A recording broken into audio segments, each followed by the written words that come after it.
sometimes the athletes make the photographer themselves.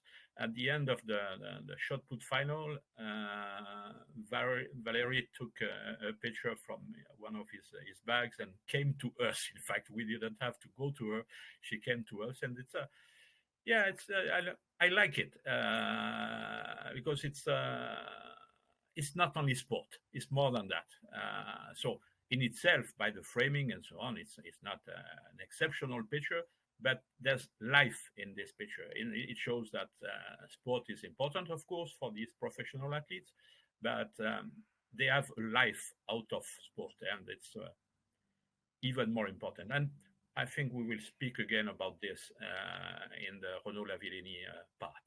There are different things in this picture. I can speak about what is a photographer's job. One of the funny things is immediately after the finish, the Italians and I can understand, and Filippo in particular, were so excited, so happy. So we went to see a Chinese photographer, I think from Xinhua agency, and he asked her to borrow his monopod, and we didn't understand why at first, and then we saw he wanted to use it to put the Italian flag on it, which was quite nice. And you can see in the background, in the first row, the photographers, and they are not looking at him because they are already selecting pictures and getting ready to send them, because it's we have to work fast.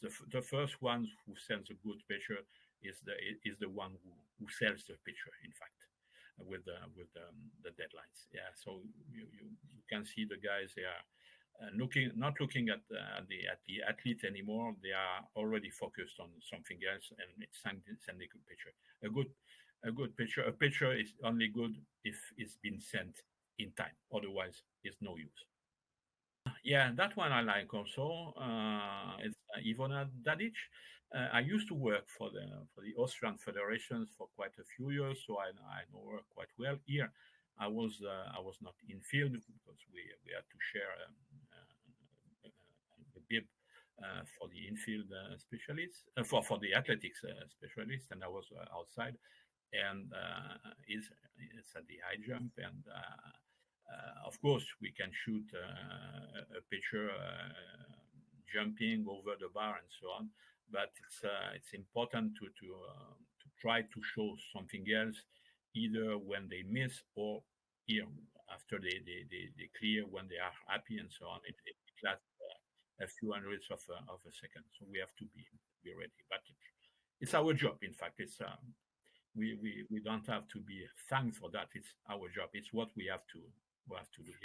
If we are not able to do that, it's better to change, to do something else. Maria Lasiskene. I've been photographing her for years.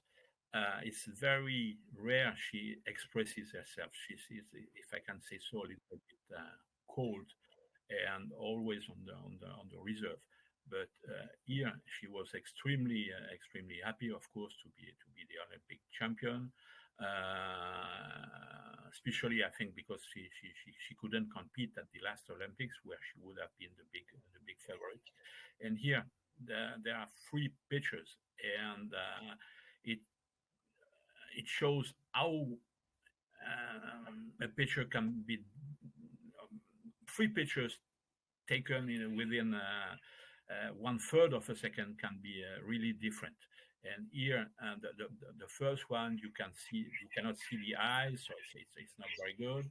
And the last one, the face is not really nice. But the one in between, of course, you can see emotion, how happy she is, and even maybe somewhere a little bit smiling and so on. So it's a sequence of pictures, and we shoot thousands of pictures, but in fact, very few are good ones. And from 1 second to the other, or even less than 1 second to the other, there's a big difference. And yeah, that the one in the middle, the one before, is the one I selected in fact. Yeah, that one. That's the to me. That's the one. That's the one. And it's clean.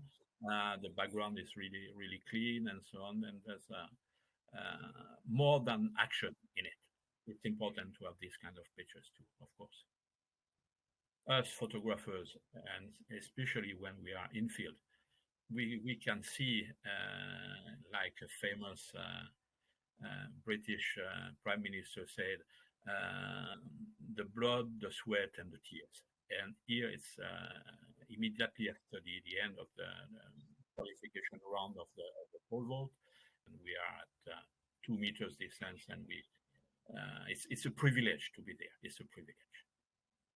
Oh yeah, that's the shot put final, and in some ways it's a classic picture. Uh, it can be improved from my point of view, uh, being chopped off on the left, so just to keep the upper body of the athlete with the mask and so on. It was a special moment to see this athlete with this extremely particular mask, if I can say so. And also, but it was easy in Tokyo. There were so many boards with Tokyo 2020, but it's a way to look at and to show where it is. It's here, and you cannot mix this picture at the Olympics with another one. Oh yeah, Kevin Mayer. It's the javelin, and it's the second throw. It's the turning point of his competition because he had some difficulties. And of course, I shot the first throw at the javelin in a classic way to have action. And then I took a risk, and I was at the little bit behind the limit for the throwers, and I thought if it's a normal throw, I will not miss anything because I have already one throw. But in case it's a big throw, then of course there will be a reaction and jubilation and so on. And yeah, big throw, it made him almost sure to be on the podium to get a silver. And he turned around after the throw, and there was this jubilation. Yeah, it's to shoot athletics a lot.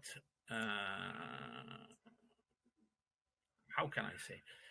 Preparation to be ready and to know what can possibly happen is extremely important. It's extremely important. You cannot arrive at the last second and so on. You have to think about it before which kind of picture you may have, and sometimes take risk, and sometimes the risk taking risk pays off.